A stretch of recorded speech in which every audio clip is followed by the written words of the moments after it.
Autrement. Au niveau des textes littéraires, nous avons cru repérer une opposition structurante, non pas entre la théorie et la pratique, mais entre une pétition de principe et quelques résolutions singulières dans la fiction. La philosophie de Voltaire, la philosophie des Lumières, et Voltaire en particulier, fausse le mécanisme de la victime expiatoire en faisant du religieux lui-même le bouc émissaire. L'auteur de Candide semble vouloir le sacrifice du prêtre pour restaurer l'essence du religieux. La religion, selon une étymologie discutable, mais dont Voltaire s'accommode assez bien, consiste à lier les hommes entre eux, religare, et à les rassembler plutôt qu'à les séparer. L'ordre culturel et social apparaît alors comme un ensemble organisé de différences dont dépendent l'harmonie et l'équilibre de la communauté. La différence induit de la discorde, mais la tolérance rétablit le point de vue de la princesse de Babylone. Je cite le texte.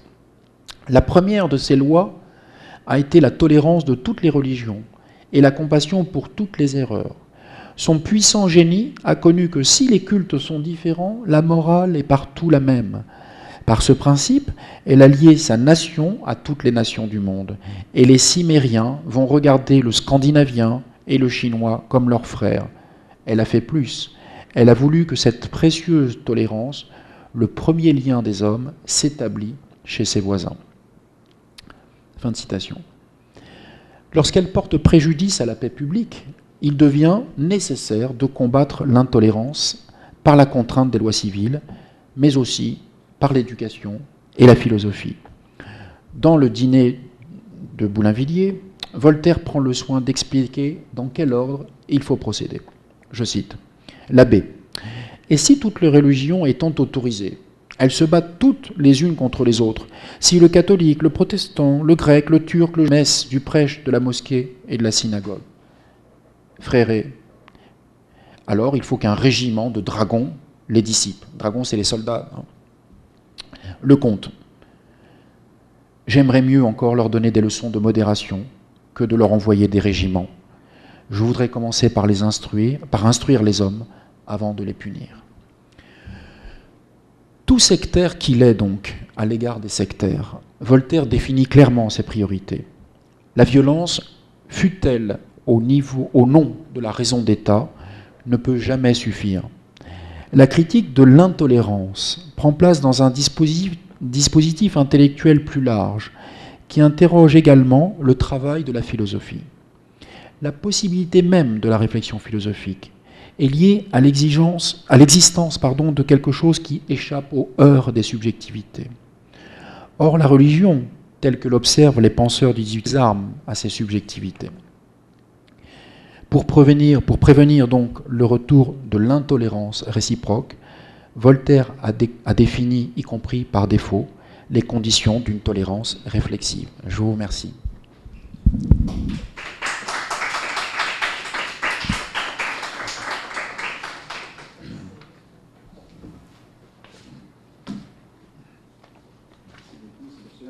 Stéphane, c'est presque le même prénom.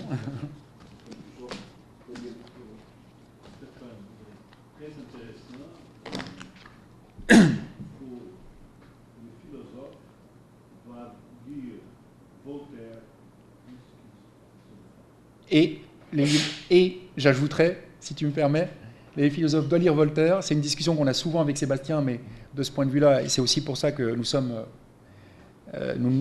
estimons mutuellement. Nous nous estimons mutuellement. Les philosophes doivent aussi lire des textes non philosophiques. Oui. J'ai une question sur l'idée des conversions comme une forme d'intolérance. L'exemple de l'empereur de la Chine qui accuse les jésuites en essayant de faire la conversion de Chinois en catholicisme d'être intolérant.